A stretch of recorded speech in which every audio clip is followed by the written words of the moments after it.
What's going on, everybody? Back again today to kind of show you off some of my additions I've made to my MOTU Masterverse collection. Initially, when this line came out, I was not too excited about it, mainly because all of the figures seemed to be based off of that new Masters of the Universe Revelation show on Netflix. And that show turned out to be Like, I give it like a C plus average, like a C plus score. And C plus is never the grade that you should be shooting for. You should be shooting for an A plus, So, yeah, the show was not good, and therefore no one really cared about the figures as they were supposed to be. Like they were supposed to be depictions of the characters from that show. As time went on, though, they started to release figures and characters from Masters of the Universe that they were from the show, but even in the show they had their normal look, such as like Man-at-Arms over here on the right. This is the Man-at-Arms from the Revelation show, but as you can tell, it's just a Man-at-Arms figure basically, and it's a pretty nice one at that. Swamp Thing is the same deal. Fisto back there, Stinkor, Trapjaw, all the same deal. They're all from the Revelation line. However, like using Trapjaw as an example, they started doing these deluxe figures because they were like, okay, no one gives a fuck about Revelation. That's just the way it is. So we need a way to sell these figures. Like we have to make them. We have to put the Revelation name on the box, and they have to be from the Revelation show in some way. I'm sure there was some kind of contractual obligation to do that. But we need to come up with a way to make them desirable to Masters of the Universe fans. And the way that they went about doing that was they just kind of turned them into deluxe figures, and the base figure that you got in the box was like your normal like Trapjaw figure or Triclops figure. And then there were some extra like clothing accessories that you could put on the figure to make them into the Revelation version of the character, but they made it optional. Now, that did increase the price, but it also was like, you know what? I see what they're doing. They've recognized that doubling down on the Revelation show was a mistake because that show was a bag of ass, and they're doing their best to correct it. So I'm still going to buy it. Even though it's a little more pricey now, I'm still going to buy it. Like, I bought the Trapjaw, and he came with all of the extra clothing to make him into the Revelation version. And, like, I kept the accessories, but I kind of feel like I might as well throw them in the trash because I will never put them on him. I just won't. And something else, while we're on the Trapjaw figure, the people doing the sculpting and painting, whatever, they did fuck up. Like, they did give him a lower jaw, and he looks really weird.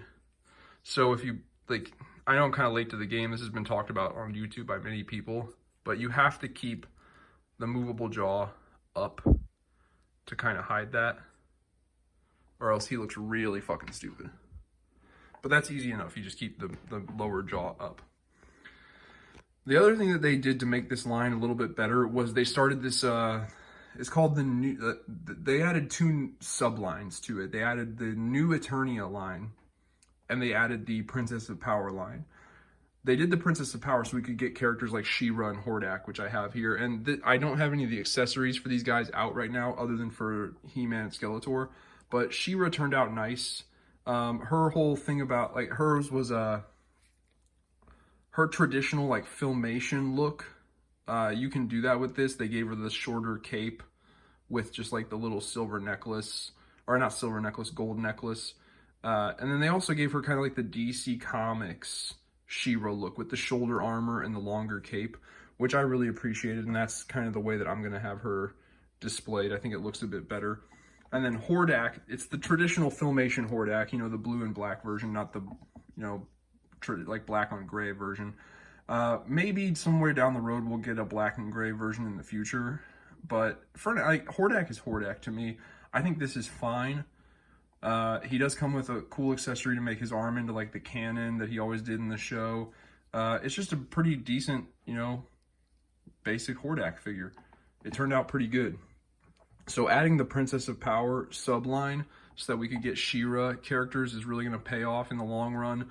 I imagine we'll get a few more characters from the Rebellion, But other than Heart, you know, I don't know. Like when it comes to the She-Ra show and the She-Ra characters, I'm not gonna buy Madame Raz. I'm not gonna buy all these like She-Ra Heroes of the Rebellion characters because they just look really fruity and girly and just bullshit. You know, I'll get She-Ra. I'll maybe get Bo. If they make a version of Bo with the heart on his chest, I'm not buying it. It's just the way it is. But yeah, and you know, there's already a Frosta figure coming out. I'll probably get her. But any of the really fruity, girly characters, not getting. I'm not getting. And if they make a Swiftwind figure, you know, her like rainbow Pegasus unicorn horse that she rides, man, they're gonna have to do some new Eternia shit with that to make it look badass. Because there is no way in fuck that I'm buying a rainbow unicorn Pegasus figure. It's just not happening. I'm sorry. It's just not. She-Ra is kind of cool. She's a warrior princess, like a science fantasy warrior princess. But when you start adding all the rainbows and the talk and Madame Raz and the talking broomstick and all these little colorful, girly, fruity characters, it just becomes fucking girly and stupid, and that's not what I'm about. I'll get She-Ra, I'll get Hordak, and I'll get pretty much all the Horde characters. Like, the Horde characters are cool. Grizzlor, Shadow Weaver, I believe there's a Catra figure already coming out. It might be out already. I'll be buying that. So that's the deal with the Princess of Power line. So basically, yeah, they've really stepped their game up and they've improved the line by, you know, if the character already, like I said, if the character already looked like their normal version in the Revelation show, they just made that character because it's already their normal depiction. And then if the character in Revelation did not look how they're normally depicted, they like Trapjaw and Triclops. I don't have the Triclops figure, but Trapjaw and Triclops, for example, they turn them into deluxe figures where you do get the normal, basic, traditional character, like figure of the character. And then to make them look like the Revelation version, it becomes optional. So that was good. And then the Princess of Power opened it up for She-Ra and Horde characters. And then I think quite possibly the strongest thing they've done so far is their new Eternia subline. That's where the Skeletor figure comes from. The Revelation Skeletor sucked. It just did. But they gave us this new Skeletor in the new Eternia line. And this was basically, it was called, I think, Barbarian Skeletor. And he came with a bunch of other accessories that made him a little different. He had like a crowned head with a little bit of a beard. He was wearing a crown. He had some extra shoulder armor with a cape. And that's really about it. But if you take that extra shoulder armor with a cape off, and he also came with this normal Skeletor head, so you put that on, and you've got a normal basic Skeletor figure. I'm not sure about this Havoc staff. That might be from the Revelation version, but it was the best looking, most like well sculpted and painted Havoc staff that I found in my accessories bucket. So I gave it to him. And he's gonna hold on to that for now. And then he also came with like a scimitar to put on his back. So yeah, they did that. They made this Barbarian Skeletor, but in this new Eternia line. And the new Eternia line seems to be similar to what they did with like, you know, Trapjaw and Triclops in the Revelation line. It's a way for them to release the basic traditional looking versions of certain characters, but they come with certain accessories to where if you put those accessories on the figure, it turns them into a different, like a little bit of a different version of the character, adds something new to them. But it leaves you the option to where, hey, if you just want the basic traditional looking version of the character, you can have that now. And that was always this line's biggest flaw from the get-go, was it was trying to be too new and different. And we don't want new and different. We like Masters of the Universe the way it is. We don't want new and different. We just want the same old, because that's what we love. If it ain't broke, don't fix it. And then the strongest move that they could have possibly made was this 40th anniversary He-Man figure.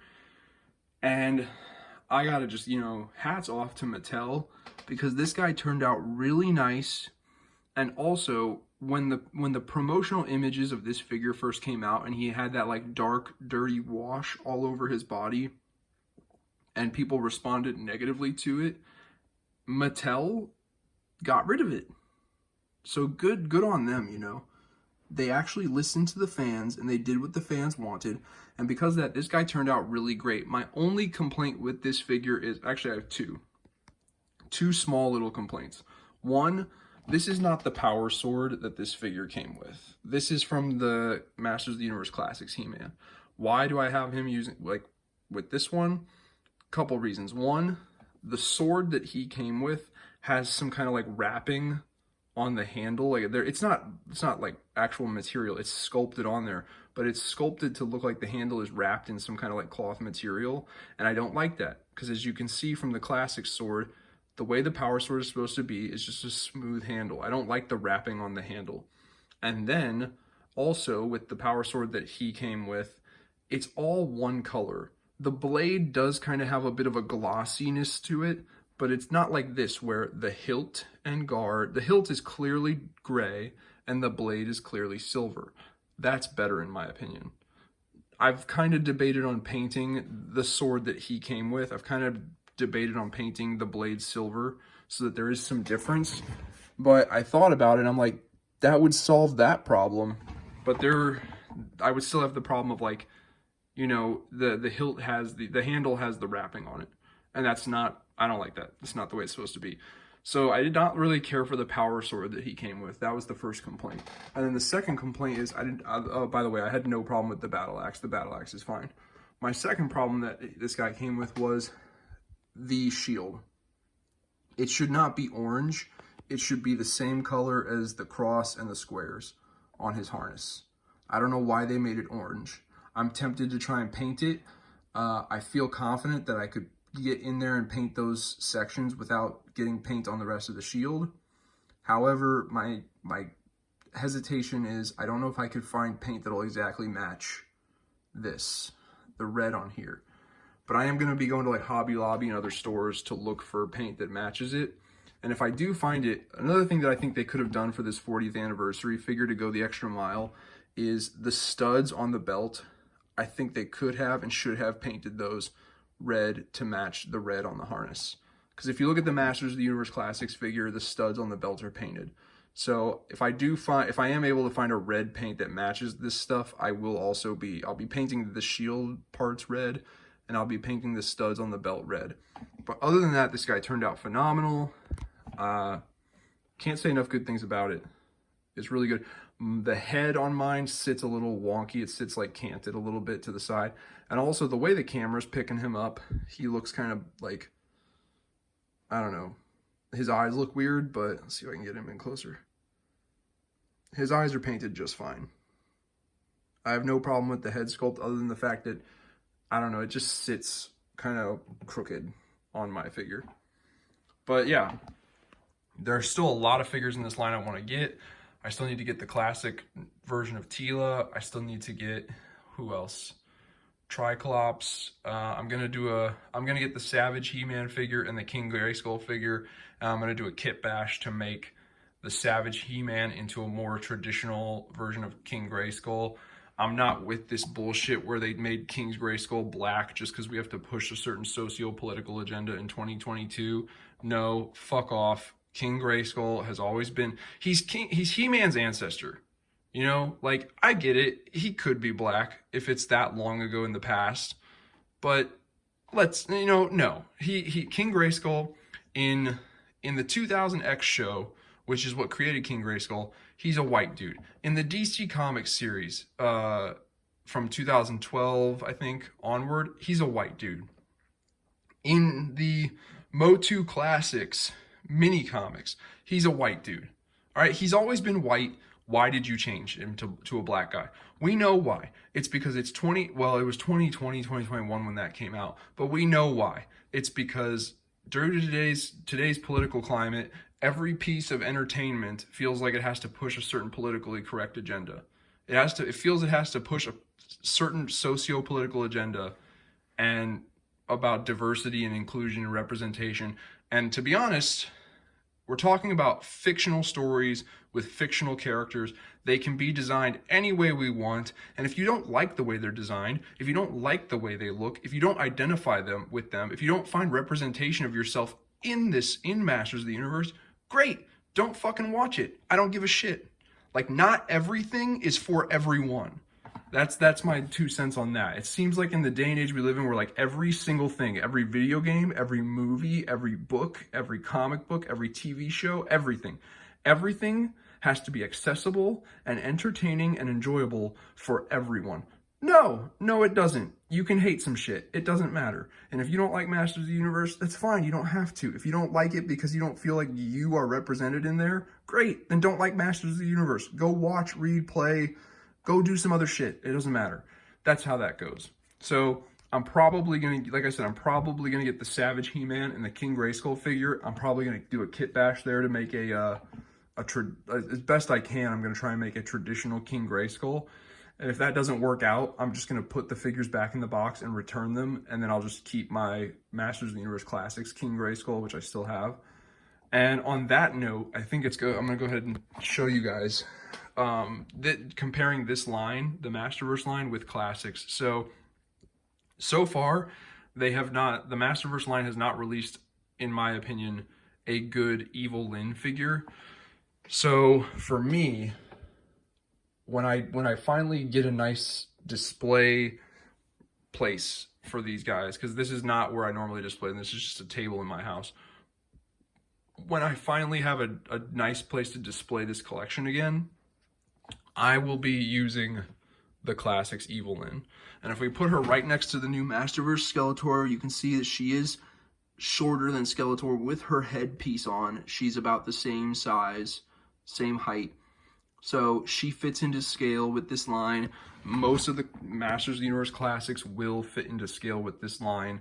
He-Man is noticeably taller than everyone, but that's okay because he is He-Man. He can be noticeably taller than everyone. But yeah, and then in my opinion, since they have not released, well, they have released a Battle Cat, but once again, it's a Masters of the Universe Revelation Battle Cat, which means it sucks. Show you him next to the Masters of the Universe Classics Battle Cat, so you can get an idea of the scale and how that looks. So here's our 40th anniversary Masterverse He-Man figure next to the Masters of the Universe Classics Battle Cat. I think he looks great. I'm not going to put him on there just because I'm not.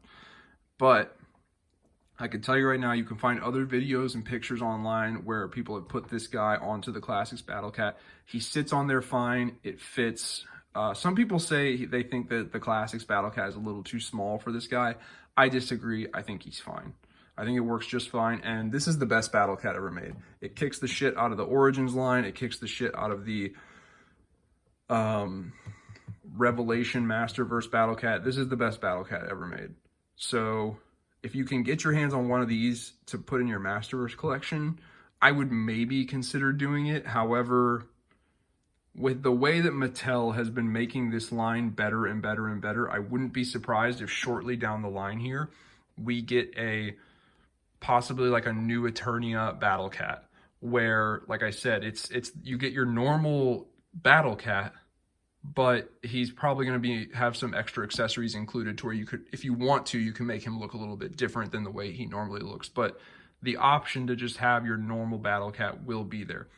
I have a feeling that's on its way sooner rather than later. So I don't know. It's up to you. If you want to go spending the money, tracking one of these down, spending the money on it, it will not be cheap. I can tell you that right now. Since I already have one, I'm just going to keep it. And if they make a Masterverse Battle Cat, I'll probably just not get it. And then the only other figure from a different wave that I intend to display with this collection is the Masters of the Universe Origins Orko. And I don't have his little stand, but if we kind of just set him there on the table, we bring Man-at-Arms and She-Ra forward.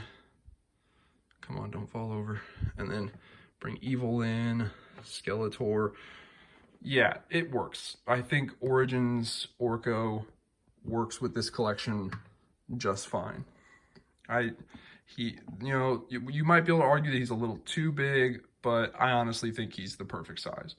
So yeah, that's my take on the Masters of the Universe Masterverse line from Mattel right now. I think it's going strong. Like I said, there's still a lot of figures that they're already out and I still want to get them, like the classic Teela, what's his name, Scareglow, Hero. I want to do a King Grayskull Kit Bash. So yeah, the line's going strong, and yeah, I'm really liking it. So that's everything I have to say about these guys. Let me know what you guys think. Leave some comments below, get a discussion started. If you like this video, please hit that like button. It really helps out my channel. If you want to help out my channel even more, check out some of my other videos and maybe subscribe. But other than that, I will talk to you all later.